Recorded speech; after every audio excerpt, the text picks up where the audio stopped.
시제품 개발 방법론에 대해서 오늘 강의를 맡은 정분일이라고 합니다. 오늘은 여러분들하고 시제품을 어떻게 개발을 해야 하며 또 시제품의 개념이 뭔지, 시제품을 왜 제작을 하려고 하는지 그 필요성에 대해서 여러분들하고 같이 얘기를 나눠보고자 합니다.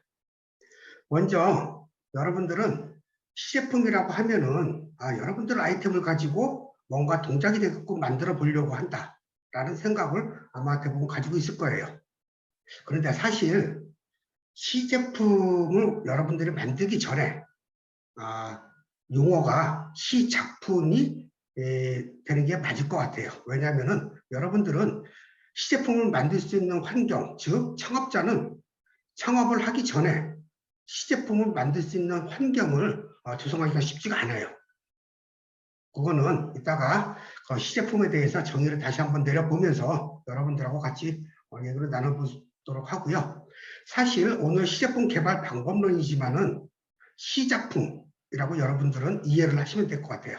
시작품은 여러분들이 가지고 있는 아이템이나 여러분들이 만들고자 하는 그 제품에 대해서 아니면 또는 어플에 대해서 여러분들이 생각하는 대로 동작이 되는지, 그리고 그러한 제품들을 가지고 그런 서비스를 가지고 주변 사람들한테 반응을 한번 조사해 보기 위해서 만드는 것이 시작품이라고 보시면 될 것 같아요. 시작품은 여러분들이 처음 여러분들 아이템을 구체화시키는 단계라고 보시면 될 것 같습니다. 그래서 오늘 시제품 개발 방법론은 시제품이라기보다는 시작품으로 여러분들이 조금 이해를 하시면 될 것 같고요.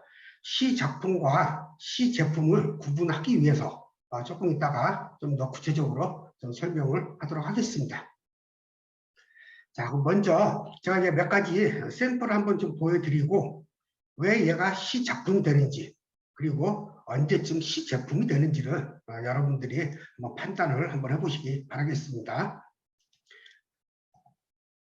자, 우선은 제가 금방 말씀드렸던 시작품과 시제품의 차이는 뭐냐라고 이제 나오는데, 여러분들이 어떤 아이템을 구현을 하기 위해서 또는 어떤 아이템을 여러분들이 가지고 있는 그 소중한 아이템을 동작을 한번 시켜보기 위해서 때에 따라서는 그림과 같이 종이로 만들어 볼 수도 있어요. 아니면은 여러분들 그 아이템에 따라서는 플라스틱이라든지 다른 재질로 여러분들이 가공을 해서 만들 수도 있겠죠. 물론 비용의 차이는 많이 발생을 할 거예요. 자, 우선 이 그림에 있는 사진을 보면은 이 사진은 뭐냐면은 여러분들 화장품을 온라인상에서 주문을 할 때 화장품이 박스 안에 적재가 되고 그 다음에 그 박스를 뾱뽁이라고 하죠. 비닐이라든지 다른 완충제들을 많이 감싸가지고 여러분들한테 택배로 발송을 하게 돼요. 그러다 보니까 비닐이라든지 다른 부자재들이 사실상 이 판매자 입장에서는 굉장히 부담이 될 정도로 많은 양이 들어가요. 그리고 또 수취인 입장에서는, 여러분들 입장에서는 이런 것들을 어떻게 또 분리수거하는데도 당연히 조금 이제 번거로움이 발생을 하겠죠. 그러다 보니까 어느 날 이 화장품을 판매하는 업체에서 고안을 한번 해본 거야. 이렇게 종이 박스로만 해가지고 충분히 배송이 가능하지 않을까라는 생각을 해봤던 거예요. 종이 박스를 잘만 만들면은 충분한 완충 기능을 가지고 그 다음에 택배 이송 과정에서도 내용물이 훼손되지 않도록 뭐 그 정도의 어떤 뭐 박스를 한번 만들어 보고 싶다라고 한 거예요. 그래서 좌측에 있는 거는 만든 게 아니고 그림으로 한번 그려본 거예요. 난 이렇게 한번 만들어 보겠다. 그리고 오른쪽에 있는 거는 시작품이야. 실질적으로 집에서 박스로 이렇게 가지고 만들어 본 거예요. 그리고 지금 판매되는 화장품을 한번 적재를 해본 거야. 그럼 이렇게 적재했을 때는 얘가 충분히 완충이 되는지 안 되는지를 확인을 해봐야 될 거 아니에요. 그죠? 자, 오른쪽에 만든 게 바로 시작품이라고 여러분들은 보시면 돼요. 이 시작품은 물론 이제 돈 들여서 만들 수도 있지만은 여러분들이 스스로 집에서 한번 만들어 볼 수 있는 기회가 된다라면은 충분히 시작품을 만들 수도 있어요. 물론 여러분들이 집에서 만들지 못하는 그러한 제품이라고 하면은 아마 그 외부 업체한테 의뢰를 하겠죠.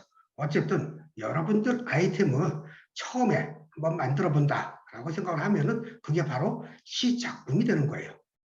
그러면 이러한 시작품을 만들고 나서는 어떤 용도로 쓸까요? 당연히 테스트 목적인 거야. 그죠? 얘는 디자인이 얼마나 이쁘고 안 이쁘고 얘를 따지는 게 아니에요.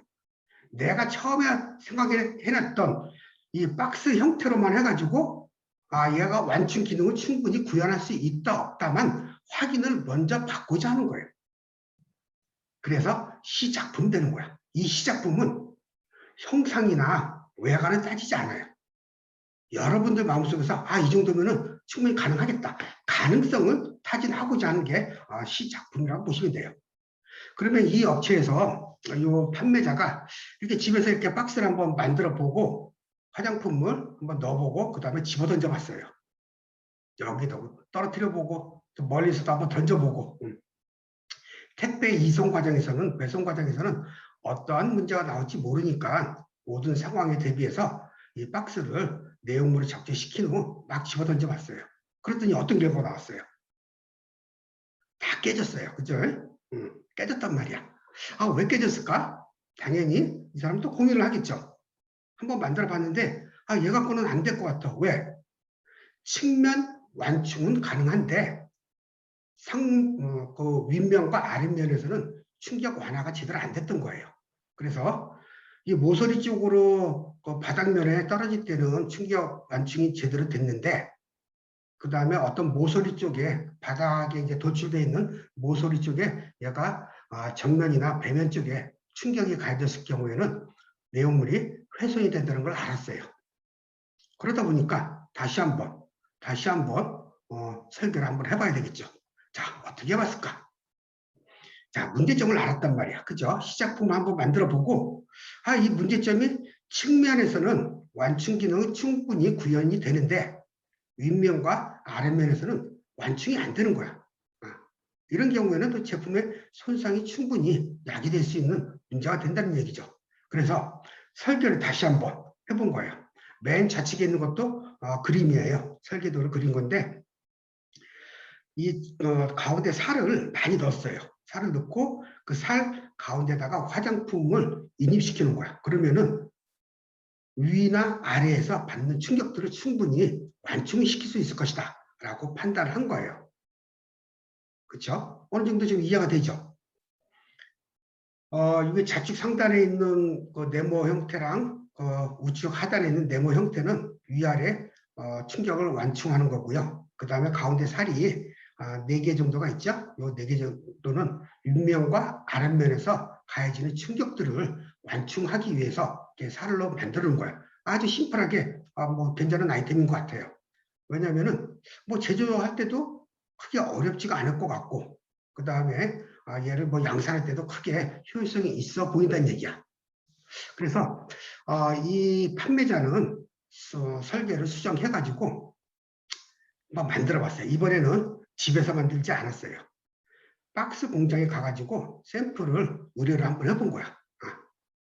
그래서 이렇게 의뢰를 했는데 이 의뢰를 하고 공장에서 직접 만들어서 온 거예요. 가운데 사진을 얘기하는 거죠. 그래서 온 상태에서 내용물을 다 적재를 하고 또다시 막 집어 던져보고 했어요. 근데 내용물의 훼손 자체가 안 돼. 지금 이 사진은 뭐 플라스틱 내용물이라서 훼손 자체가 잘 안 되긴 하지만 테스트할 때는 그 유리병으로 했었거든요. 근데 유리가 깨지질 않고 어떠한 충격에도 온전하게 잘 있다는 것을 확인을 한 거예요. 자, 그러면은 우리 여기서 아까 시 작품에서 설계를 수정한 다음에 시 제품을 다시 만든 거예요. 그죠? 그럼 이 시 제품을 만들었을 때는 어느 정도 기능성이 충분히 확보가 된 거야. 안정성이 충분히 확보가 된 거죠. 그런 다음에는 또 무엇을 생각을 해야 될까요? 이제는 기능성과 안정성이 확보가 됐으니까 이 제품에 대한 디자인을 이제는 생각해 줘야 되는 거야. 그리고 또 뭘 생각해요? 시제품을 만들어 봤을 때 느꼈던 게 뭐야? 얘는 비용이 얼마나 들어갈 것이다 라고 하는 것들을 아마 판단을 했겠죠. 그죠? 왜? 얘는 한두 개 만들고 끝날 게 아니잖아. 기본적으로 뭐 한 5천 개, 10,000개 뭐 이렇게는 만들어줘야 돼요. 그러다 보니까는 한 개당 단가가 얼마인지를 비교를 해야 돼. 뭐랑 비교를 해요?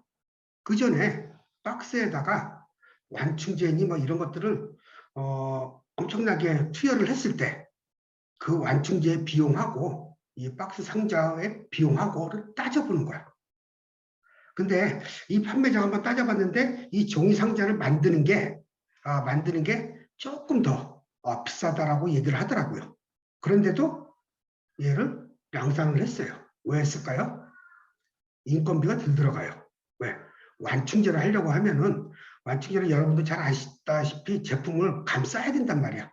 이렇게 계속 감싸고 여러 개를 감싸고 박스에다 넣어놓고 또 이제 또 테이프로 또 붙이고 이런 공정들이 인건비로 계산하게 되면은 훨씬 더 완충제 우리가 기존에 쓰는 완충제 재료비가 훨씬 더 많이 들어간다고 판단을 한 거죠. 이 제품은 디자인을 생각할 때 이 디자인의 그 박스 상단에는 마치 택배용 박스와 그 다음에 수치인, 그 다음에 발신자 정보를 기재하게끔 다 박스 형태로 이렇게 만들었어요. 또 안쪽에는 또 사용 설명서라든지 제품 설명서, 그 다음에 이 박스에 대해서 분리수거하는 방법들 이런 것들을 좀 기재를 해놓은 거죠. 그래서 색깔도 이쁘게 해서 제품을 만들었어요.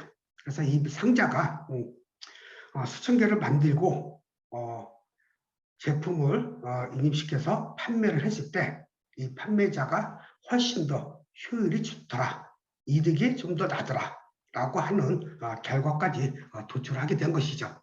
그래서 여러분들은 시제품이라고 해서 지금 가운데 있는 사진처럼 여러분들이 바로 이 시제품을 만들 수 있는 환경을 조성하기 쉽진 않을 거예요.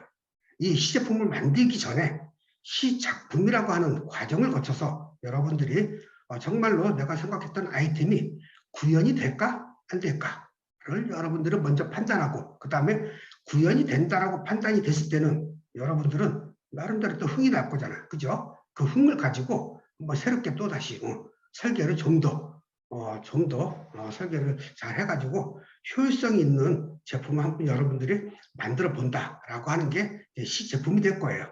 그러다 보니까 이 시제품은 여러분들이 여러 개의 시제품을 거쳐서 나온 결과물이기 때문에 시제품 과정에서는 이 단계에서는 이 시제품의 단가를 여러분들은 반드시 생각할 수밖에 없어요. 본능적으로 생각할 수밖에 없어. 왜? 시제품은 양산을 하기 전 단계거든. 이 양산을 하기 위해서 테스트용으로 만드는 것이기 때문에 양산하는 과정에서는 얼마나 많은 돈이 들어갈지 몰라요. 최대한 아낄 대로 아껴야 돼. 그러다 보니까 설계를 조금만 잘못해도 많은 비용이 들어간다는 것들을 여러분들 느낄 수 있을 거예요. 지금 이 사진에도 한번 다시 보면은 좌측에 수정 설계한 거는 안에 살이 4개가 있어요. 근데 시제품 만들 때는 살이 3개밖에 없죠. 왜 그랬을까요? 얘를 한 번 더 접는 것이 비용이 조금 더 추가가 되더라고요. 그래서 한 3개 정도의 브레이드만 가지고도 충분히 완충이 된다는 것들을 확인했을 때는 굳이 이 날개를 4개를 만들 필요가 없었다는 거예요. 그죠? 그러다 보니까는 이 설계하는데도 여러분들이 많은 고민을 하게 될 거예요.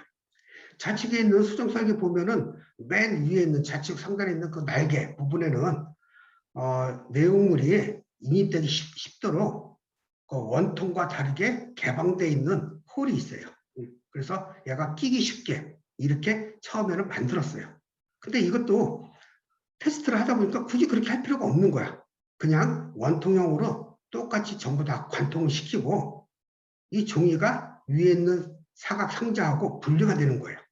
그래서 그냥 바닥에 있는 날개를 구성하고 있는 면을 들어 올려서 끼워 놓기만 하면 돼. 그러다 보니까 얘를 제품을 내용물을 설치하는 것도 굉장히 용이할 수밖에 없어요. 그래서 이 수정 설계 과정에서 시제품을 바로 사실상 나오는 건 아니고 그 사이에도 여러 번 몇 가지 테스트를 하게 되죠.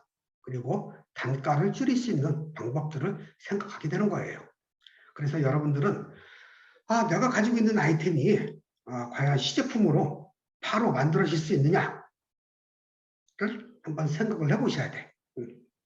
그 전에는 시제품은 반드시 비용이 발생을 해요. 그러다 보니까 여러분들이 시작품을 통해서 확신을 먼저 갖는 게 우선순위다라고 보시면 될 것 같아요.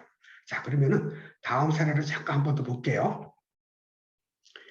자, 이거는 뭐냐? 얘도 도면이야. 그림만 그렸어요.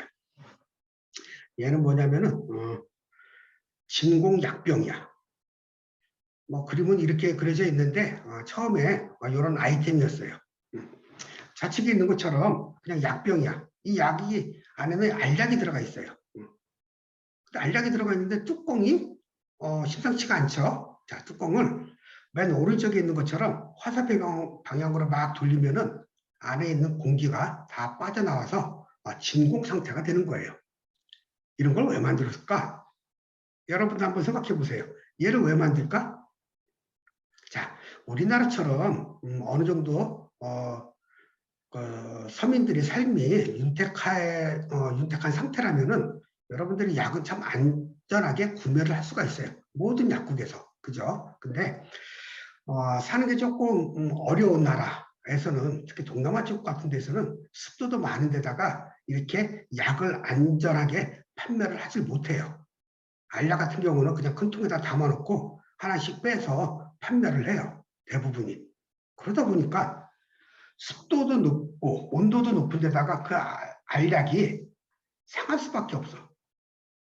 그래서 뭐 요거 이제 발명한 사람이 얘기로는 그 약을 먹고 병에 걸리는 확률이 굉장히 높다라고 얘기를 해요. 오히려 병을 고치러 갔는데 그 약을 먹고 또 다른 병이 걸리는 거야. 약이 변질되기 때문에 그래요. 그래서 그 동남아를 가면서 거기서 아이템을 찾은 거예요.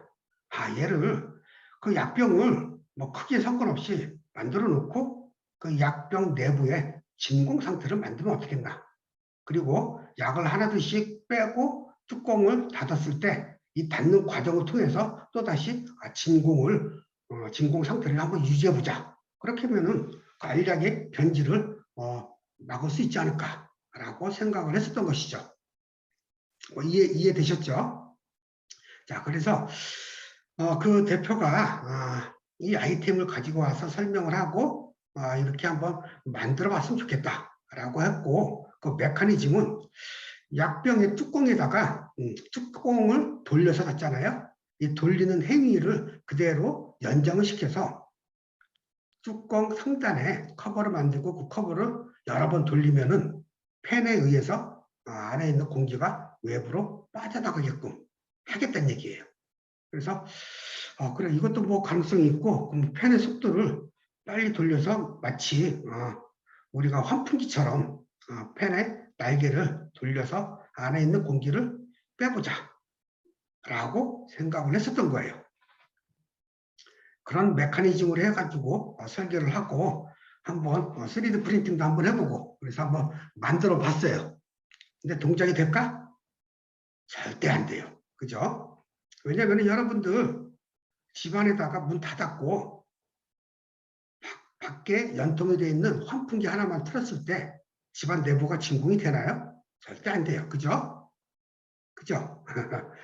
환풍기가 아무리 세도 집안 내부는 실질적으로 진공 상태가 안 되는 거예요. 왜냐하면은 프로펠러가 아무리 세게 돈다 하더라도 실내에 있는 공기를 외부로 배출을 할 때는 실내가 압이 떨어져. 그러다 보니까는 프로펠러가 도는 과정에서 외부에 있는 공기가 다시 또 실내로 또 들어오게 돼요. 왜? 압력이 낮으니까. 그러다 보니까는 일정 압력만 유지할 뿐이지 진공 상태를 만드는 것은 거의 불가능하다고 보면 되시죠. 그래서 이거를 처음에 이제 만들려고 했던 대표는 처음에 시작품으로서 여러 개를 한번 만들어봤고 그 다음에 펜을 계속 돌려봤어요. 그랬더니만 결국은 안 된 거야. 그래서 고민을 하기 시작했죠. 굉장히 많은 고민을 하고 그 다음에 얘가 안 되는 이유에 대해서 충분히 또 이제 분석도 많이 하게 됐던 거예요. 그래서 어떻게 만들었느냐? 맨 좌측에 있는 거는 정말로 펜에 의해서 돌아갈 수 있게끔 펜 형태의 뚜껑을 만들었었던 거예요. 그러더니만은 진공 상태가 안 된다는 것을 확연하게 느꼈던 거야. 그래서 그러면 가운데 있는 사진처럼 피스톤을 이용한 거야. 우리가 주사기처럼 주사기에다가 주사기 앞에다 체크 밸브라고 해요. 공기의 흐름을 일정 방향으로만 유지를 시켜주는 밸브가 있어요. 그 밸브를 넣어놓고 주사기를 계속 피스톤을 시키면은 약병 안에 공기가 외부로 계속 배출이 되도록 이렇게 만들었던 거예요. 물론 이 피스톤은 우리가 주사기하고는 좀 다르게 크기가 굉장히 좀 작아요. 그래서 여러 개를 한 4개 정도를 넣어놓고 그 다음에 푸시 형태로 만든 거야. 그전에는 회전 방식으로 했었는데 지금은 푸시, 즉 약병에다 뚜껑을 닫고 그 다음에 커버를 뚜껑 위에 있는 커버를 계속 누르면은 안에 있는 공기가 외부로 배출이 되는 거예요. 이렇게 했더니만은 실질적으로 내부의 공기가 어느 정도 충분히 빠져나가는 현상을 충분히 경험을 했던 거예요. 그럼 이렇다고 해서 그럼 얘를 가지고 바로 양산을 할까요? 양산 못해요. 왜? 우리는 가운데 있는 사진처럼 이런 피스톤이나 실린더를 기성품을 이용할 수밖에 없어요. 얘를 따로 만들고 하기가 쉬운 방법이 아니야. 쉽지가 않아요. 그러다 보니까는 우리는 시작품으로서 기성품들을 계속 이용해가지고 가능성을 타진해 보는 거야. 이렇게 실린더를 하면은 여러 번 푸시를 했을 경우에는 충분히 공기가 빠져나가더라 라고 하는 것들만 확인할 수밖에 없어요. 그러다 보니까 이 시작품은 1차적으로 푸시 방법을 하는 게 바람직하다라고 하는 것만 확답을 얻은 것뿐이야. 이 이후에는 이런 실린더가 4개를 써서는 안 되는 거예요. 큰 거 하나를 써야 되는 거야. 그리고 그런 실린더를 우리는 새로 제작과 연구를 해야 되는 거예요. 그래서 하나만 넣고 실린더 하나만 넣고 계속 푸시를 했을 경우에 충분히 공기가 빠져나간다라고 하는 것들을 여러분들이 인지를 할 수 있을 거예요. 실린더 4개를 왜 하나로 만들려고 할까요? 4개보다 하나가 단가가 훨씬 더 저렴하기 때문에 그래요. 그리고 가장 중요한 문제는 이 4개 실린더에서 공기를 빼내는 체적이 크지가 않아. 왜? 실린더 4개 사이에 공간들이 많잖아요. 그죠? 그러니 실린더 큰 거 하나를 썼을 경우에는 한 번에 더 많은 공기들을 배출시킬 수가 있다는 얘기야. 그래서 실린더 하나로 다시 개발을 한다는 얘기죠. 자, 실린더를 4개를 하나로 한다는 얘기는 효율성도 있겠지만 당연히 단가 부분에서 왜? 이거는 국내에서 쓸 게 아니에요. 국내에서는 사실상 쓸 일이 별로 없어. 약국에서 약들이 보관이 잘 돼 있거든. 하지만 동남아 쪽 가면은 약의 보관이 잘 안 돼 있어. 그러다 보니 이러한 제품들을 구매를 해서 써야 되는데 이 제품들이 비싸면은 또 구매율이 또 떨어질 수밖에 없어요. 그래서 이 친구는 처음 개발했던 이 대표는 병원에다 판매를 하기 위해서 정부하고 그쪽 동남아 쪽 정부하고 연계를 했어요. 그래서 얘를 양산을 해서 거의 무료로 배급을 하도록 이런 비즈니스까지 연결을 하더라고요. 그래서 뭐 지금 상황은 어떻게 되는지 모르겠지만 어쨌든 여러분들은 여러분들이 가지고 있는 아이템을 한 번 정도는 만들어 보고 그 다음에 이걸 가지고 테스트를 반드시 해보셔야 돼. 그리고 그 테스트가 어느 정도 만족도가 있다라고 생각을 한다라고 하면은 그 원리를 그대로 적용해서 저렴하게 만들 수 있는 방법을 찾아야 되는 거예요. 이러한 방법까지 찾고 그 다음에 그 방법에 의해서 시작품을 한 번 더 아니면 뭐 여러 번이 될 수도 있겠지만 최종적으로 만들어졌을 때 어느 정도 완성도가 충분히 있다라고 판단이 되실 때 거기에 디자인과 그런 것들을 가미해서 기능성, 내구성 등을 가미해서 여러분들이 시제품을 만드는 거예요. 또한 이 시제품 과정에서는 여러분들의 단가도 중요하고 디자인도 중요해요. 그 다음에 재질도 중요해요. 내구성도 굉장히 중요하고 뿐만 아니라 사람이 조립을 해야 된다면은 조립 인건비가 꽤 많이 들어가요. 그래서 조립을 단순화시킬 수 있는 제조 방법까지도 여러분들은 또 고민을 할 수밖에 없는 거예요. 그래서 시작품 과정에서 여러분들이 판단해야 될 부분과 시제품 제작 과정에서 여러분들이 판단해야 될 부분은 굉장히 상이한 거예요. 그죠? 그러다 보니까 여러분들 아이템을 가지고 바로 시제품을 만들 수 있는 거는 쉽지는 않아요. 아이템에 따라서 뭐 바로 뭐 할 수도 있겠지만은 기본적으로 어느 정도 메커니즘이 있다든지 어느 정도 기술성을 요한다라고 판단을 하면은 처음에 시제품이 나온다는 것은 굉장히 불가능하다라고 보시면 될 것 같아요. 그래서 여러분들은 시작품에 대한 개념과 필요성에 대해서 충분히 인지를 하셔야 되는 거예요. 자, 이것도 하나 또 시작품이야. 얘는 또 뭘까? 자, 밀폐 공간에서 안전사고 방지를 위한 유해가스 검출 방독면이야. 여러분들은 언뜻 제목을 봐서도 지금 이해는 하실 것 같죠? 얘는 뭐냐면은 일반 방독면이야. 우리가 방독면을 쓰고 지하나 터널 같은 데서 작업을 하시는 분들이 가끔 유해가스로 인해 가지고 사고를 당하는 경우가 아마 매스컴 통해서 여러분들도 한두 번은 들어봤을 거예요. 방독면을 썼는데도 유해가스를 피하지 못해. 왜 그러냐면은 유해가스가 방독면을 통해서 100% 차단되는 게 아니다 보니까 조금씩 들어오는 거야. 그러다 보니까는 이 방독면을 쓴 상태에서 오랜 시간 작업을 하다 보면은 유해가스에 노출이 될 수밖에 없어요. 또는 처음에 방독면을 착용하지 않고 그냥 작업장으로 들어갔다가 사고가 나는 경우가 있어요. 왜? 유해가스가 묻히기 때문에 그래요. 그런 경우도 사고를 많이 내요.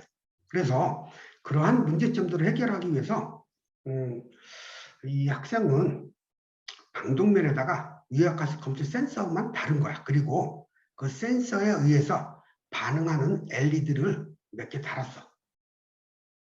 유해가스 센서는 뭐 몇 가지 정도 측정할 수 있는 센서들이 있는데 그 센서들을 이용해서 유해가스가 존재한다라고 판단이 되면은 방독면 전방에 빨간 램프, 사진에 보이는 것처럼 빨간 램프가 계속 전멸이 돼요. 그러다 보니까 주변에 있는 사람도 여기가 유해가스가 있구나, 위험하다라고 하는 것들을 시각적으로 인지를 할 수 있는 거예요.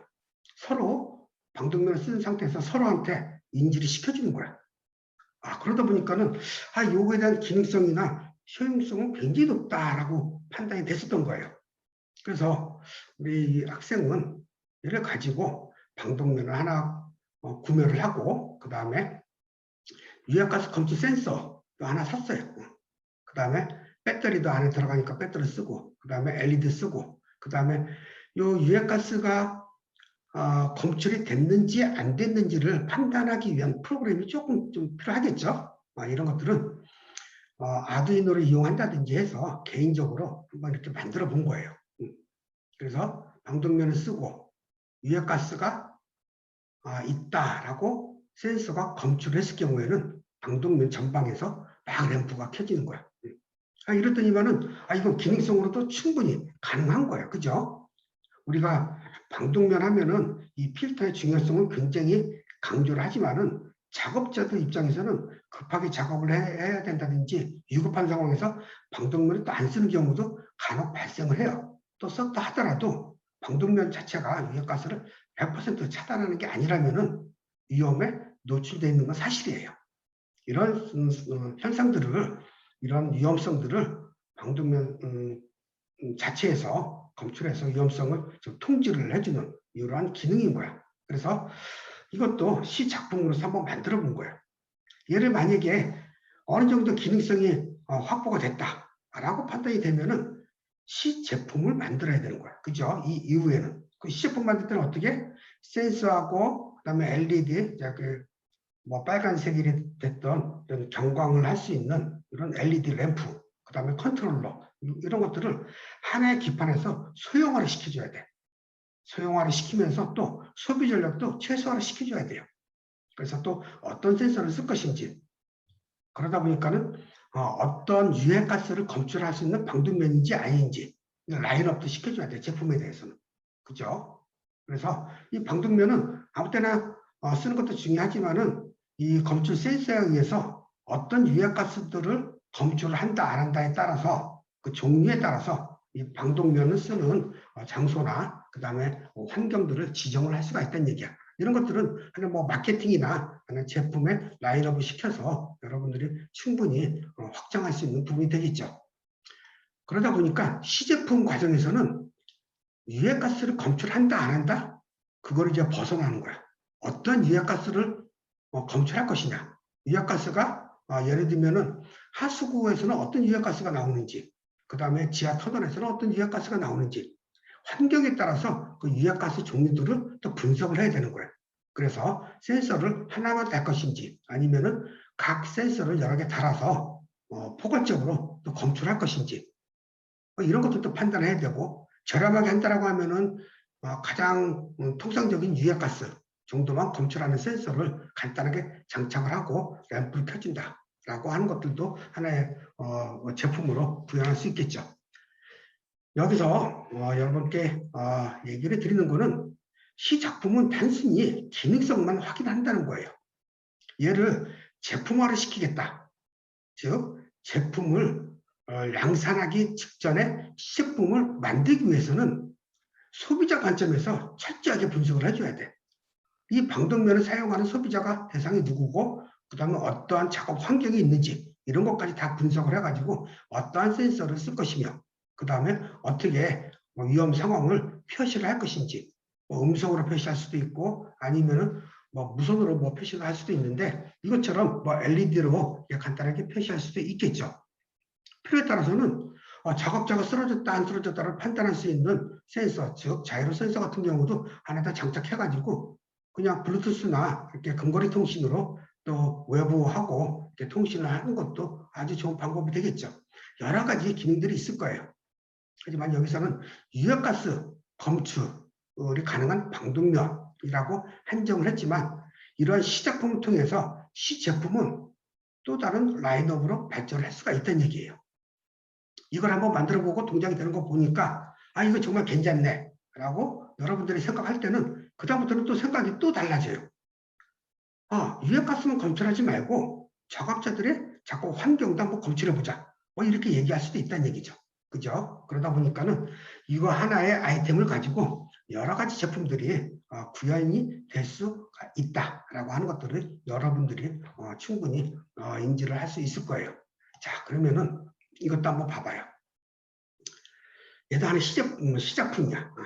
자, 이 시작품은 아까 맨 처음에 말씀드렸던 것처럼 종이박스로 집에서 만들 수 있는 구조는 아니라는 거 여러분들이 충분히 보이죠? 얘는 업체에다가 의뢰해서 만든 거예요. 무드램프야. 무드램프인데 그냥 무드램프냐? 아니야.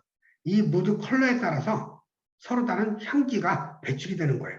그래서 집안에 무드램프도 켜고 그다음 발향도 되는 거야.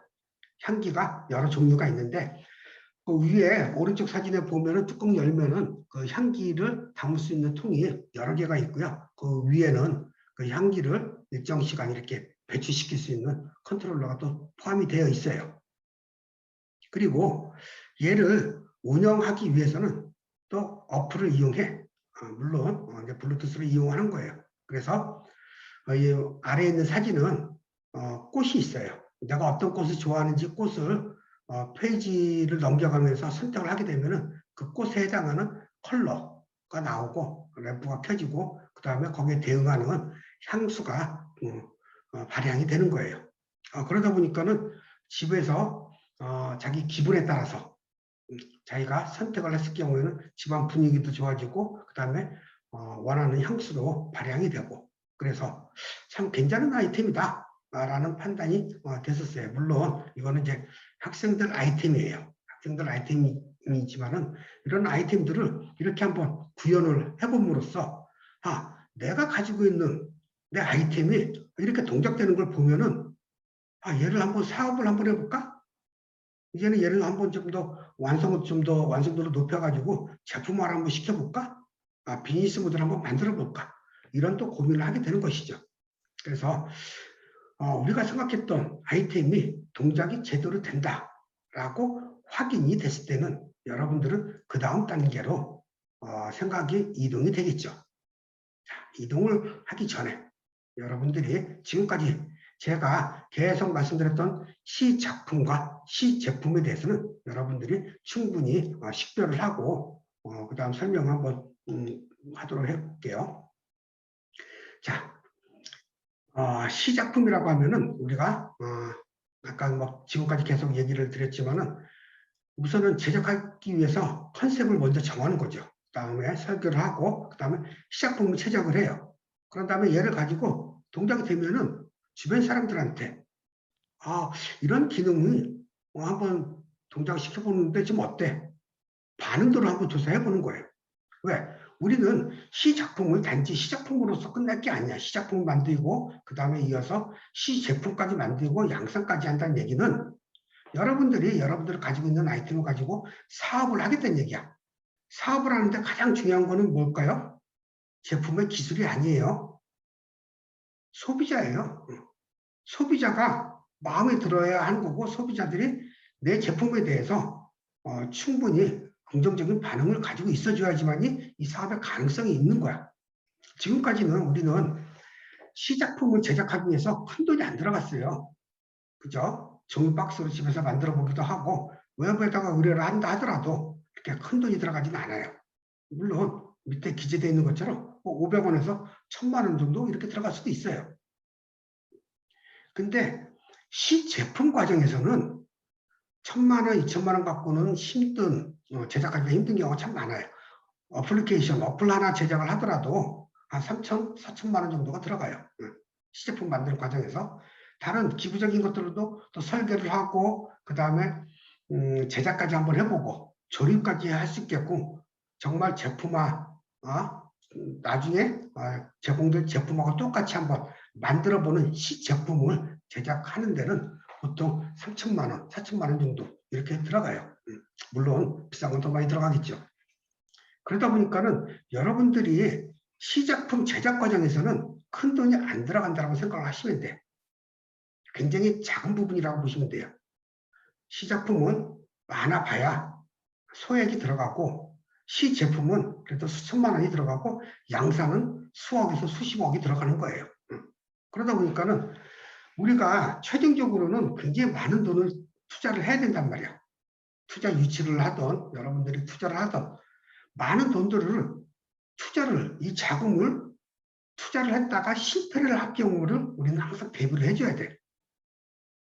이런 대비가 바로 시작품인 거예요. 시작품을 만들어서 시장 반응을 조사를 해줘야 돼. 소비자 반응이 어떤가? 소비자 반응이 별로 탐탁치가 않아. 이런 기능 필요가 없을 것 같은데요? 이런 기능 다른 제품에서도 충분히 구현되고 있어요. 이런 반응이 나왔을 경우에는 여러분들은 반드시 고민을 한번 해보셔야 되는 거야. 그리고 이런 고민을 통해서 나랑 유사한 게 있고 경쟁 제품들이 충분히 있고 기능성이 많이 유사하다. 그러면 나는 이거 비즈니스하기는 사실상 어렵다라고 판단이 되면은 아이템을 바꾸는 절차를 갖는 것도 굉장히 중요하다는 얘기야.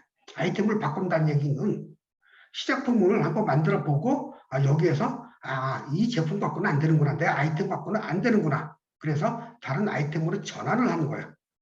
그 과정이 굉장히 유리한 거죠.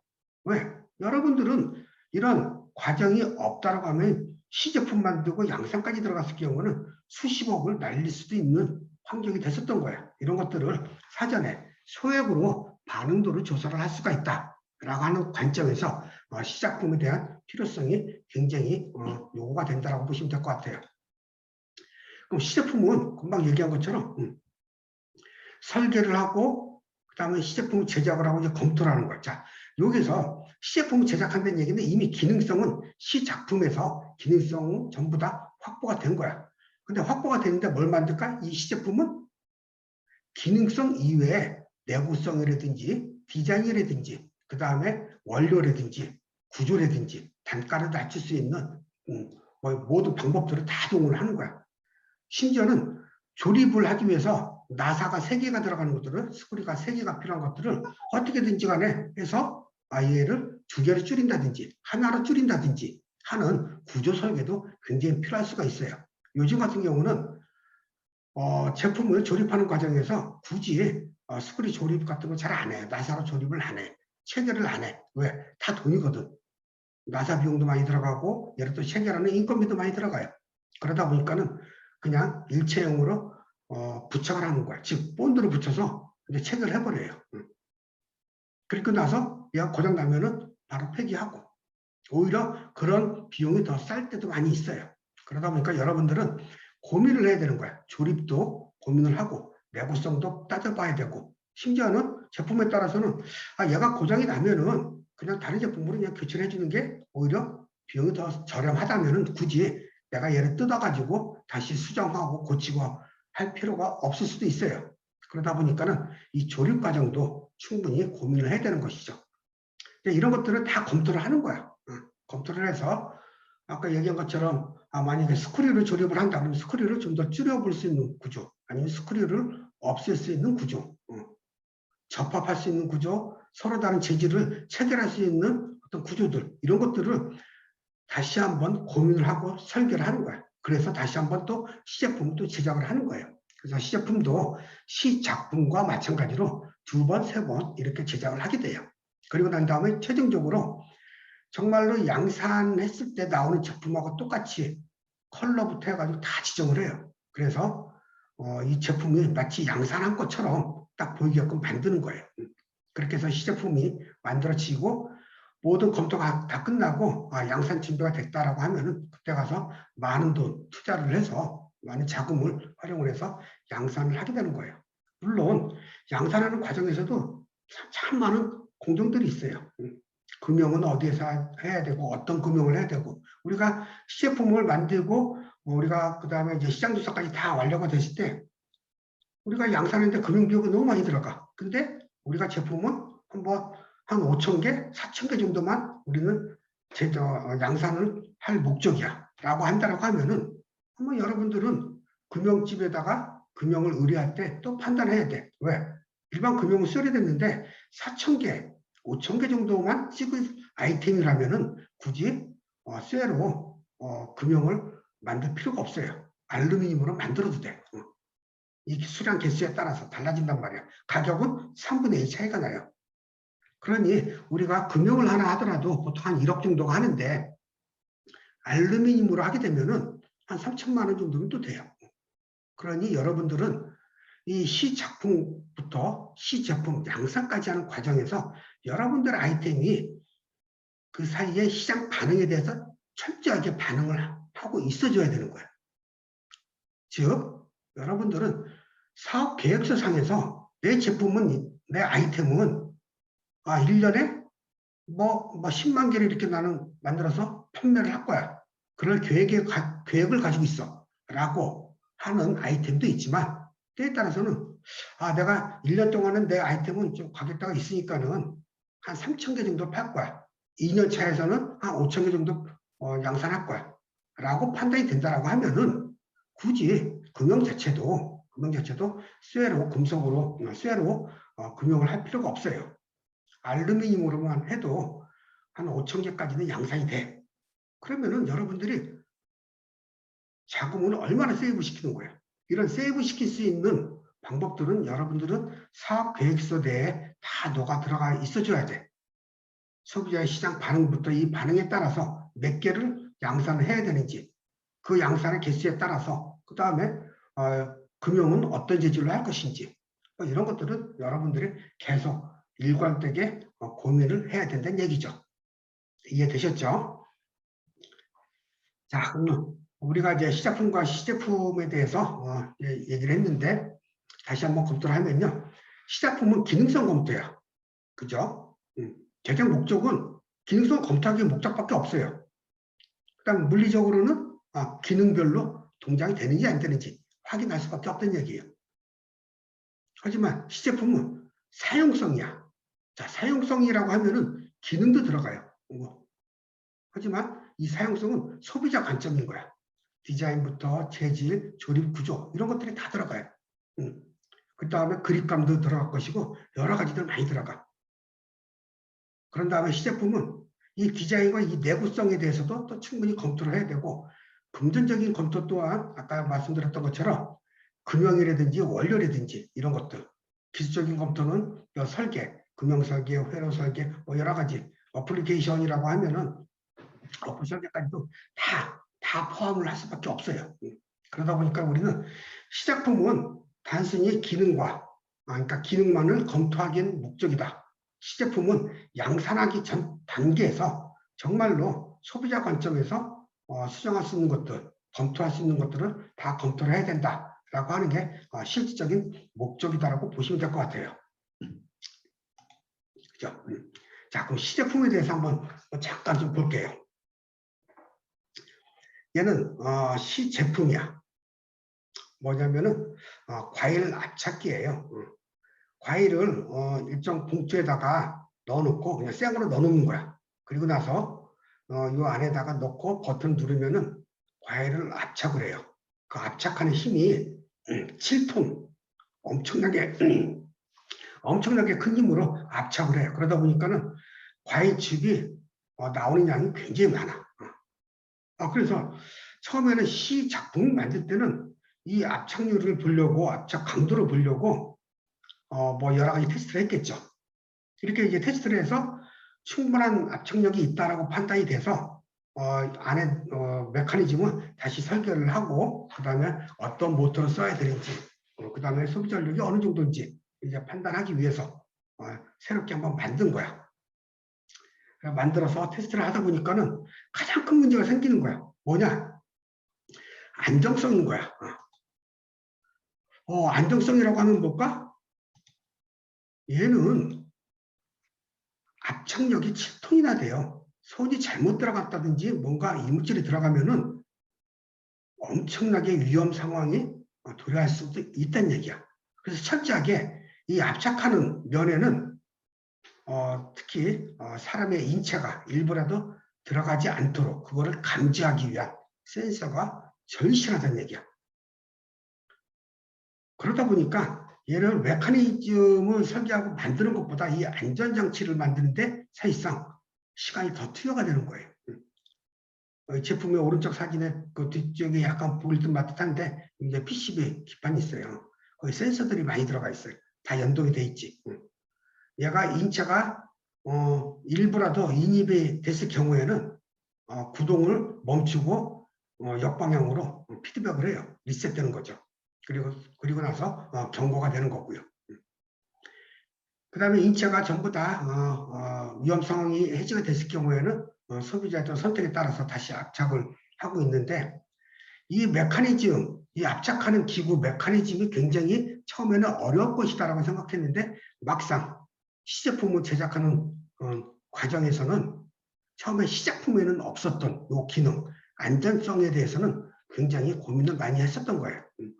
물론 이 시제품이라고 하는데 메커니즘만 시제품이고 케이스는 사실상 디자인은 하지 않은 상태예요. 요거는 지금 시제품 테스트용으로 만들다 보니까 이런 디자인이 됐는데 아크릴로만 만든 거예요.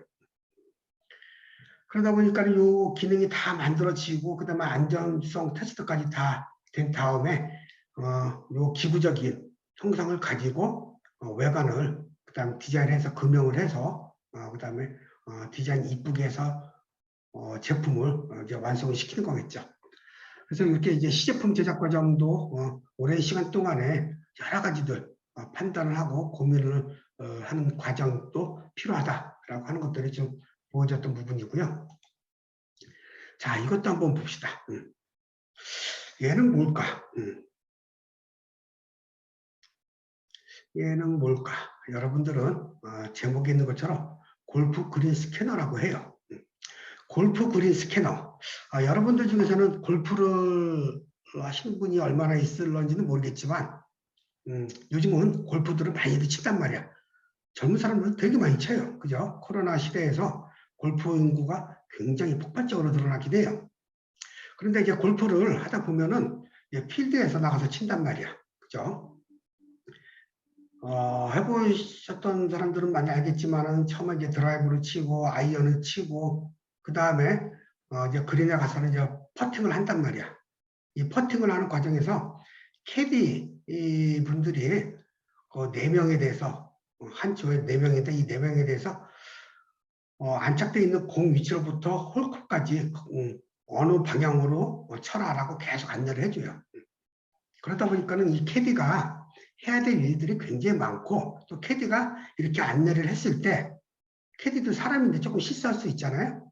또 실수가 아니더라도 치는 사람이 또 어떻게 치느냐에 따라서 공이 굴러가는 방향이나 속도가 다르단 말이야.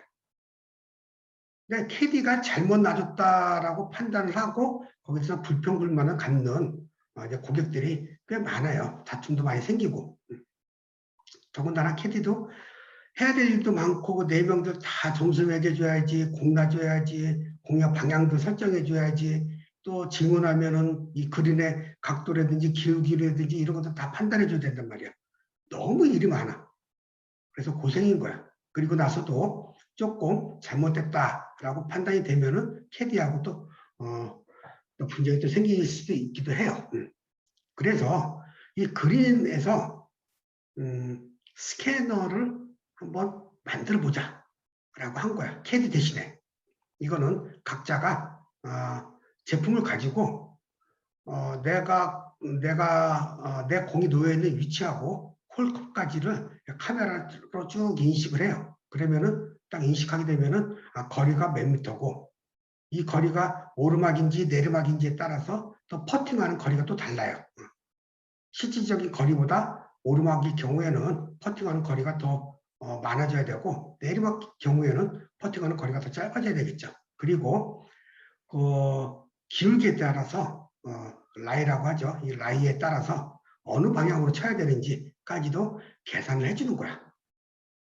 그래서 골프를 하시는 분들은 이런 제품 있으면 정말 좋겠다라고 한 번 정도는 다 생각을 해봤을 거예요.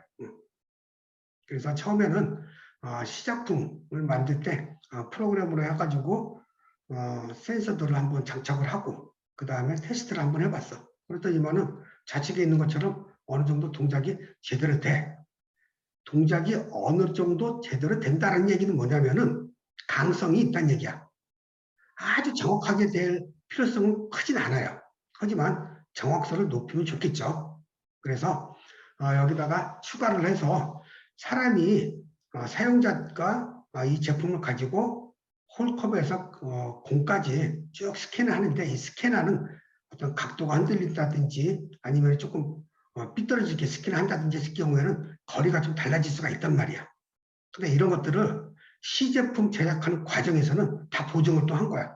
사람의 손떨림, 뭐 움직임이라든지 뭐 각도가 흔들림, 뭐 이런 것들을 다 보정을 해서 편안하게 스캔을 했을 때 아주 정확한 값이 나오도록 보정을 한 거죠. 오른쪽이 실질적으로 이제 제품이 이제 시제품으로서 완성이 된 거야. 얘는 배터리 충전을 하고 그다음에 우리가 골프 칠 때 18홀까지 치거든요. 보통 4명에서 치는데 뭐 다 치게 되면 한 3시간 반, 뭐 4시간 이전에 이렇게 끝나요. 그러다 보니까는 이 배터리는 한 4시간 정도, 최소 4시간 정도는 쓸 수 있는 이 정도의 용량으로 탑재를 한 거죠. 뭐 카메라도 있고 뭐 여러 가지 센서들도 있고 이런 걸 가지고 정말로 그린에서 이제 캐디 없이 내가 직접 스캔해서 어느 방향으로 어느 정도 힘으로 쳐야 된다라고 디스플레이가 된다는 얘기야. 아마 이런 것들은 아직까지 나온 제품들이 유사한 건 없어요. 조금 유사한 것들은 있어. 근데 유사한 제품들이 한 2종류가 있긴 해요. 근데 그런 것들은 센서로 측정하는 게 아니고 아주 단순하게 측정하는 장비들이에요. 저렴하게 만든 거죠. 그러다 보니까는 측정 오차가 너무 많아서 소비자들의 불만이 꽤 있었던 거예요. 그래서 아예 조금 가격대를 더 높이더라도 센서를 이용해서 직접적으로 측정을 하고 지면을 다 측정해가지고 퍼팅 거리를 산출할 수 있는 이런 제품을 만들었다는 얘기야. 그죠? 이해되셨죠? 자, 그러면 내가 이 얘기를 왜 하려고 하냐면은 우리가 시제품까지 이 단계까지 왔다는 얘기는 내가 얘를 양산을 하려고 하는 거야. 아까도 얘기한 것처럼 양산하는 데는 엄청나게 많은 돈이 들어가요. 그러다 보니까 양산을 쉽게 결정할 수가 없어. 즉, 내가 만든 이 시제품이 기존에 유사한 게 존재한다라고 판단을 하면은 당연히 양산하고 고민을 해야 돼요. 제품을 어떻게 구현할 것인지를 처음부터 다 고민해야 돼. 즉 특허에 걸리는지 안 걸리는지조차도 이제는 보고 판단을 해야 된다는 얘기야. 경쟁 제품이 어느 정도 있는지, 여기에 대해서 적용되는 기술이 유사한 기술이 어느 정도 있는지까지도 분석을 해줘야 돼. 그래야지 시제품에서 양산까지 넘어갈 수가 있는 거예요. 가장 바람직한 거는 이런 기술성은 우리가 시작품을 만들 때 이 시점에서 어느 정도 기능성이 충분히 구현이 된다라고 판단이 된다라고 하면은 그 시점에서 우리는 기술성을 반드시 분석을 해줘야 돼요. 즉 특허 분석이 이루어져야 돼요. 내 기능을 가지고 있는 제품이 있는지, 내 이 제품에 적용되어 있는 기술이 특허로 출원이 되어 있는지를 여러분들이 분석을 해야 된다. 그렇지 않으면은 많은 시간과 돈이 투여가 되어 있는 상태에서 이거 특허 분쟁에 휘말리기 시작하면 제품 판매도 안 돼요. 굉장히 위험하다는 얘기죠. 그거를 반드시 참조를 하셔야 돼요. 자, 그러면은 여기서 간단하게 한번 우리가 생각을 해줘야 돼. 자, 시작품 제작을 위해서 아이템을 분석하는데 우리는 우리가 생각하는 이 아이템이 그러니까 구조적인 부분의 특징이냐 아니면 기술적인 부분의 특징이냐를 우리는 봐야 돼. 자, 우리가 한 예로서 여기에 머그컵이 있어요. 그죠? 이 머그컵을 여러분들이 세상에서 처음으로 발명을 했다라고 생각을 해봐요. 왜 발명을 했을까요? 머그컵을 혼자 물을 먹기 위한 거야. 혼자서. 왜? 그전에는 이런 머그컵이라는 게 없었을 때는 그냥 우물가에 앉아서 여러 사람들이 다 모여서 손으로 물을 떠먹었었단 말이야. 그러다 보니까 위생적이지 못한 거야. 지저분한 걸 알았어. 그러다 보니까 이제 나 혼자만 내가 위에서 물을 떠서 혼자만 먹기 위해서 이 컵을 만든 거예요. 자, 그러면은 얘를 가지고 우리가 형상 기반으로 할 것이냐 아니면 기술 기반으로 이 제품을 바라볼 것이냐를 봐야 돼. 자, 형상 기반은 뭐냐면은 여기서 그림에 있는 것처럼 원통형이야. 상부가 개방이 된 원통형, 그리고 그 원통형 측면에 손잡이가 달려져 있는 거야. 얘가 형상 기반인 거야. 그럼 얘를 가지고 우리는 쉽게 물을 먹을 수 있어. 여러분들이 만약에 형상 기반으로 내 아이템에 대해서 시작품을 만들겠다라고 하면은 여러분들이 이 컵 모양을 만들 수밖에 없는 거예요. 왜? 내가 처음에 그냥 이게 물을 먹기 위해서 원통형에다가 손잡이를 달았어. 이런 형상의 특징이 있어. 라고 생각을 했기 때문에 그래. 근데 만약에 여러분들이 기술 기반으로 얘를 생각을 했다라고 하면 결코 시작품을 이렇게 안 만들어. 왜? 이 제품의 목적이 뭐야? 혼자서 응용을 할 수 있는 구조야. 그러다 보니까는 얘 컵은 원통형일 필요가 없다는 얘기예요. 그죠? 사각통이면 어때? 다각형통이면 어때요? 그리고 손잡이 없어도 물을 먹을 수 있어. 그죠? 그러다 보니까는 손잡이가 없고 그 다음에 사각이나 다각형 통이 될 수도 있다는 얘기예요. 얘가 바로 기술 기반의 아이템이라는 얘기야. 형상 기반으로 한다라고 하면은 여러분들이 얘를 가지고 특허를 만약에 낸다라고 하면은 상부가 개방된 원통형 함체에 측면에 건치 가능한 손잡이가 있다라고 권리를 여러분들이 확보를 해. 그러면은 다른 경쟁업체에서는 얘를 보고 손잡이가 없는 거를 만들어도 여러분들 특허 침해가 아니야. 또 다른 경쟁업체에서는 원통형으로 안 하고 그냥 사각통으로 만들었어. 손잡이는 똑같이 있어. 그것도 여러분들의 특허 침해가 아닌 거예요.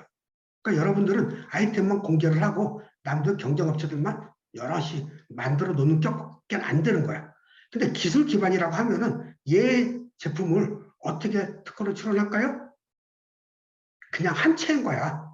물을 수용할 수 있는 함체. 야, 손잡이가 있던 없던 이 함체가 원통형이 됐던 사각통이 됐던 의미가 없어. 그냥 함체 얘 하나뿐인 거야. 그러면은 다른 경쟁업체는 얘를 보고 여기다가 손잡이를 달까? 아니면은 통을 원통으로 만들까? 뭘 하든지 간에 이 함체가 핵심이 되기 때문에 여러분들한테는 특허, 로열티를 지급을 해야 되는 거예요. 그러다 보니까 여러분들이 시작품을 만들 때는 정말로 내가 가지고 있는 아이템을 형상 기반으로 할 것이냐, 기술 기반으로 할 것이냐에 따라서 반드시 분석하는 방법이 달라질 수밖에 없다는 얘기예요. 자, 형상 기반으로 할 때는 타겟 시장별 분석이 돼야 되고 고객별로 분석돼야 돼. 형상 기반이니까 뭐 디자인도 이뻐야 될 것이고 그 다음에 뭐 연령대별로 뭐 어느 시장에다가 뭐 진입을 해야 되는지 이런 것들을 판단할 수밖에 없다는 얘기예요. 근데 기술 기반이라고 하면은 반드시 특허 분석이 돼야 돼. 물론 타겟 시장 분석도 되지만은 이 기술적인 부분이 반드시 가미가 돼야 된다는 얘기예요. 자, 시작품에 대한 이제 정의를 여러분들이 조금은 이제 이해를 하실 테니까는 특허성을 반드시 검토를 하고 내가 만들고자 하는 이 제품에 대해서, 이 작품에 대해서 충분히 기술성을 확보를 하는 과정을 같이 겸하지 않으면 위험성이 충분히 있다라고 여러분들이 인식을 하시면 돼요. 이제 그런 관점에서 내가 가지고 있는 이 기술이 조합을 했느냐, 아니면 융합을 했느냐. 그걸 여러분들이 냉철하게 판단을 해볼 필요성이 있고요. 그 다음에 내 기술로부터 기존 기술을 여러분들 충분히 분리를 할 수 있느냐.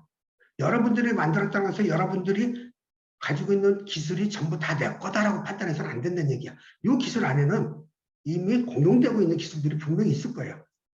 공용되고 있는 기술이 뭐가 있는지를 여러분은 냉철하게 스스로가 판단을 해야 돼. 판단해야 돼. 여러분들 기술이 뭔지를 꼭 알아야 돼. 예를 들면은 우리가 예전에 우리가 어렸을 때 썼던 연필 뒤에 지우개가 달린 연필이 있었잖아요. 지우개 달린 연필, 그죠? 그럼 연필도 누군가에 의해서 만들었어요. 지우개도 누군가에 의해서 만들었어. 내가 만든 게 아니야. 내가 만든 거는 연필에다가 지우개를 부착한 거야. 그럼 내 기술은 뭐야? 내가 가지고 있는 기술은 뭐가 돼요? 지우개 달린 연필이 아니에요. 내가 가지고 있는 기술은 이 연필, 나무로 되어 있는 이 연필 그 끝에다가 지우개를 어떻게 접합을 했느냐. 접합 기술을 가지고 있는 거예요. 내가 판매하는 거는 이게 지우개가 부착된 연필을 내가 판매를 한다고 해서 이 자체가 내 기술로 봐서는 안 된다는 얘기야. 내가 가지고 있는 기술은 이 연필 위에다가 뒤에다가 지우개를 어떻게 부착을 했느냐. 이 부착하는 기술을 나는 가지고 있다라고 얘기를 해야 되는 거야. 여러분들도 여러분들이 가지고 있는 기술이 명확하게 분리가 돼야 돼. 기존에 있는 기술이 뭐고 내가 만든 기술이 뭐고 내가 확보한 기술이 뭔지를 그래야지만이 시작품을 만들 때는 이 기술을 나만이 가지고 있는 기술을 시작품으로서 구동을 해봐야 되는 거예요. 왜? 이 구동하는 이 기술은 나만 가지고 있는 거기 때문에 내가 먼저 입증을 해줘야 되는 거야. 그리고 난 다음에 또 다른 이제 시작품을 또 연차적으로 한번 더 재차 만들어 보는 과정에서는 기존에 있는 기술하고 접목이 되는지를 같이 부여를 해서 같이 한번 또 만들어 보는 이런 시작품 과정을 거쳐야 된다는 얘기야. 반드시 내 기술을 먼저 시작품에 적용을 하는 것이 가장 중요한 거예요. 그죠? 자, 그러면 이 시작품을 하는데 선행기술도 당연히 하셔야 돼요. 이 선행기술은 여러분들이 다른 또 이제 그 강좌를 통해서 특허 분석이라든지 아니면 특허에 대해서 아마 이제 또 수업을 들으실 기회가 있으실 거예요. 그때 이제 선행기술을 어떻게 검토를 하는지 이런 것들을 아마 배우실 것 같아요. 이제 참조하시면 될 것 같고요. 오늘은 저는 이제 여기까지 이제 설명을 좀 드리는데 가장 중요한 거는 여러분들이 잊지 말아야 할 것은 정말로 내가 시제품이라고 쓰는 용어가 정말로 시제품일까? 아니면은 시작품일까? 라고 하는 부분들을 여러분들이 충분히 정의를 하고 있어줘야 돼요. 시작품은 여러분들이 가지고 있는 기능, 그리고 그러한 기능이 여러분들한테 특화되어 있는, 여러분들만이 가지고 있는 특정된 기술에 한정이 되는 게 가장 바람직하다는 얘기예요. 그래서 금방 얘기한 것처럼 여러분들이 가지고 있는 이 기술이 정말 내 기술이냐, 100% 내 기술이냐, 아니면은 이 기술에 다른 공용화된 기술이 포함이 되어 있느냐, 안 되어 있느냐, 그럼 여러분들이 반드시 분석을 할 줄 알아야 되는 거예요. 그래서 분석을 해서 냉철하게 분석을 해서 사실 내가 이거 쓰고자 하는 이 기술에는 내 기술은 요만큼밖에 없어. 나머지는 기존에 있는 기술들이야. 여기서 난 접목을 한 것뿐이야.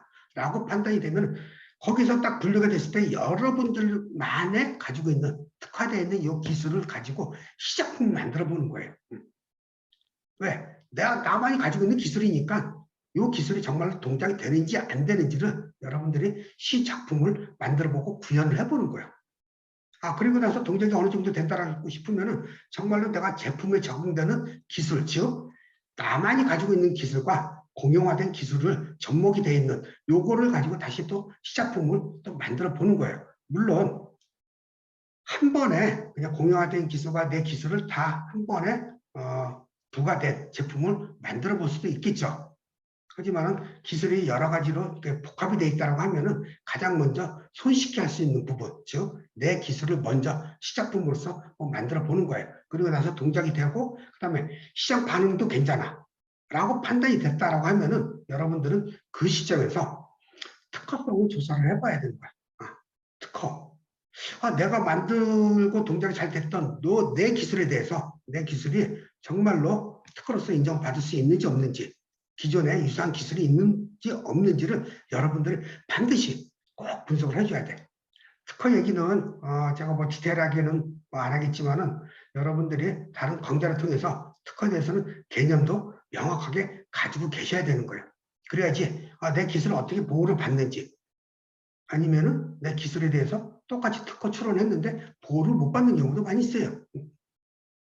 그거는 뭐 때문에 그러냐? 여러분들이 여러분들 기술을 제대로 설명을 못했기 때문에 그래. 금방 얘기한 것처럼 머그컵을 여러분들이 처음에 발명을 했다라고 해가지고 머그컵을 가지고 특허사무소 가가지고 나 이거 특허 출원할래 라고 했을 때, 그러면 얘는 특허사무소에서는 대행해주는 업체인데 여러분들이 가지고 있는 이 제품 그대로 문서화를 시켜주는 것밖에 안 돼요. 즉 상부가 개방된 원통형 함체, 그리고 그 함체 측면에 건치 가능한 손잡이, 이렇게 해가지고 여러분들한테 권리화를 시켜준단 말이야. 특허 등록이 되고 이런 권리화가 정당화됐을 때 여러분들은 이 특허가 필요해요? 안 필요해요. 왜? 다른 경쟁업체에서는 이 제품을 보고 나 특허 내용을 딱 보니까는 특허 내용이 이렇게 돼 있어. 그러면 나는 손잡이 없이 난 따로 만들래 라고 했을 경우에는 손잡이 없는 컵은 여러분들한테 특허 침해가 아니야. 그리고 어떤 사람은 손잡이가 있는데 원통형 함체가 아니야. 사각통으로 만들었어. 이것도 여러분들의 특허에 침해가 안 돼요. 왜 이런 현상이 나올까? 여러분들은 여러분들의 기술적인 부분을 분석을 안 했기 때문에 그래. 머그컵 이 형상만 가지고 판단을 했을 경우에는 이런 오류가 생기는 거예요. 시작품도 여러분들이 외관적으로 눈에 보이지 않는 기술성을 무시를 하고 그냥 디자인 중심으로 기능 중심으로 이렇게만 집중을 하게 되면은 시작품에 대한 의미가 사라질 수밖에 없어. 그리고 시작품에 대해서 시장 반응이 아무리 좋다 하더라도 얘를 가지고 나중에 양산하는 과정에서 특허 문제가 또 발생을 하기 시작하면은 그때는 엄청나게 손해볼 수밖에 없는 거예요. 특허도 굉장히 중요해요. 굉장히 중요하지만 이 중요한 거는 내가 양산하는 과정에서는 이미 늦어 판단하기에는. 여러분들이 시작품으로서 여러분들이 차별화된 여러분들만의 이 기술을 가지고 시작품을 만드는 과정에서 특허가 준비가 돼야 된다는 얘기야. 그리고 확보가 돼야 돼. 그런 다음에 이 시작품을 토대로 해서 시제품을 여러분들은 구현을 하는 게 가장 바람직하다. 이렇게 좀 보시면 될 것 같아요. 그래서 오늘 여러분들과 얘기를 한 거는 딱 두 가지야. 시작품과 시제품이에요. 통상적으로 우리는 용어를 쓸 때 시제품이라고 얘기를 하지만은 여러분들이 이제 창업하는 과정에서는 시작품이라는 단어를 먼저 쓰기를 저 개인적으로는 많이 권해요. 왜냐하면은 시제품이라는 이런 개념을 가지고 혼돈을 하기 시작하면은 내가 마치 뭐든 양산하기 전에 제품을 처음부터 만들어 보겠다라는 의식이 생길 수밖에 없어. 시작품이라고 하면은 그냥 한번 가볍게 만들어 보는 거야. 그게 시제품을 만들기 전 과정에서 굉장히 중요한 역할들을 많이 해요. 시작품을 만들어 보고 한번 만들어 보다 보니까는 물론 큰 비용도 안 들어가. 만들어 보다 보니까 얘를 이렇게 한번 검토를 다시 한번 해볼 필요성이 있다. 얘를 이렇게 한번 변형도 한번 해볼 필요성이 있다. 그다음에 내 아이템에 대해서 기능성을 이렇게는 확보가 안 되니까 좀 더 다르게 설계를 한번 해봐야 되겠다. 이런 과정들을 다 거치게 돼요. 근데 이런 시작품 과정에서는 이런 과정을 거칠 때 이렇게 큰 금전적인 비용이 안 들지만은 시제품을 만들 과정에서 지금 얘기했던 과정들을 거치게 되면은 수정을 해야 되고 다시 변형을 해야 되고 막 이런 과정을 거치게 되면 수없이 계속 비용이 발생하는 거예요. 그러니 여러분들은 시작품에 집중을 하시고 시작품에서 어느 정도 완성도가 있다. 기능적인 완성도를 여러분들이 느꼈다. 그 다음에 여기에 제품화에 대해서 충분히 가능성이 있다. 여기에 대해서 이 기능에 대해서 특허, 지적상권으로도 확보할 수 있는 뭐 환경이 충분히 된다라고 했을 때 본격적으로 자금을 조금 들여서라도 시제품을 완벽하게 한번 만들어보는 이런 절차를 갖는 게 가장 중요하지 않을까 판단이 됩니다. 그래서 오늘 이제 수업은 여기까지 하고요. 말씀드렸던 대로 이제 다음 여러 가지 여러분들한테 유익한 수업들이 있을 테니까 수업들을 잘 청취하셔가지고 여러분들 창업 준비하는데 조금이라도 좀 도움 되기를 간절히 기원하겠습니다. 수업은 여기까지 하도록 하겠습니다. 고생 많으셨습니다.